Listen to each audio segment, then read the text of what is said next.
খুব বেশি দিন হয়নি পথ চলতে শুরু করেছে সারা ভারত আর্য মহাসভা নামে এই রাজ্যের উদীয়মান রাজনৈতিক দল।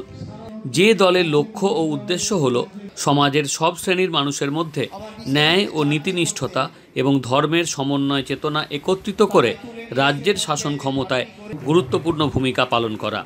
আর সেই উদ্দেশ্যে বীরভূমের কৃষ্ণপুর নবহিমায়িতপুরে 25শে মে অনুষ্ঠিত হল রাজ্য স্তরের কর্মী সমাবেশ। আর এই কর্মী সমাবেশে প্রত্যন্ত অঞ্চলের মানুষ উৎসাহ আগ্রহ নিয়ে যোগ দিলেন এই দলে।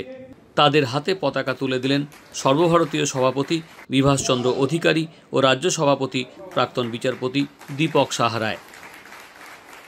বিভাস অধিকারী তৃণমূলে এত বছর ছিল, একটা ঝাল বড়া কোনোদিন অবৈধভাবে আমার বাড়িতে ঢুকাই পার্টির টাকায় একটা টাকা আমি জানি। আমাকে যদি বাঁচতে হয় কোন টাকার কেমন স্ট্যান্ড, কোন টাকার কি ধর্ম তা আমার জানা আছে। তাই নিজেকে রক্ষা করার জন্য আমি এই ধরনের কোনো টাকা পয়সা ইনকাম করি।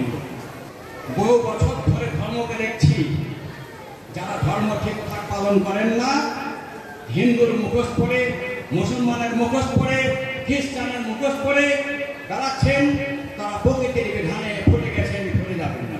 আর্য কৃষ্টি আল্লাহর কৃষ্টি, আর্য কৃষ্টি ঈশ্বরের কৃষ্টি, আর তাকে বাদ দিয়ে কোন নীতি হয় না। মানুষের দ্বারে দ্বারে যেতে হবে, মানুষকে আর্য মহাসভা সম্পর্কে বোঝাতে হবে, মানুষকে বাস্তব পরিস্থিতি সম্পর্কে বোঝাতে হবে এবং মানুষের উন্নয়ন করার জন্য প্রতিজ্ঞাবদ্ধ হচ্ছে এই আর্য মহাসভা দল। এই সমাজের সর্বস্তরে ভালো মানুষের জন্য এই দরজা খোলা আছে। আমি জেলার সর্বভারতীয় সাধারণ সম্পাদক হিসেবে বলছি, আমাদের মধ্যে যদি কোনো ভুল হয় আমরা আগামী দিনে আপনারা আমাদেরকে জানাবেন, আপনারা বিভাসদাকে জানাবেন। আমাদের জাস্টিস সাহেবরা আছে, তাদের সুপরামর্শ নিয়ে আগামী দিনের পথে চলবো।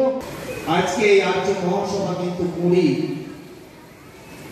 একদিন সেই ইরাকের বস্ত্রা গোলাপের মতো এই দল ফুটে উঠবে এবং রাজ্যের আনাচে কানাচে সমস্ত জায়গায় আর্য মহাসভার ধ্বনি, আর্য মহাসভার বাণী প্রতিফলিত হবে।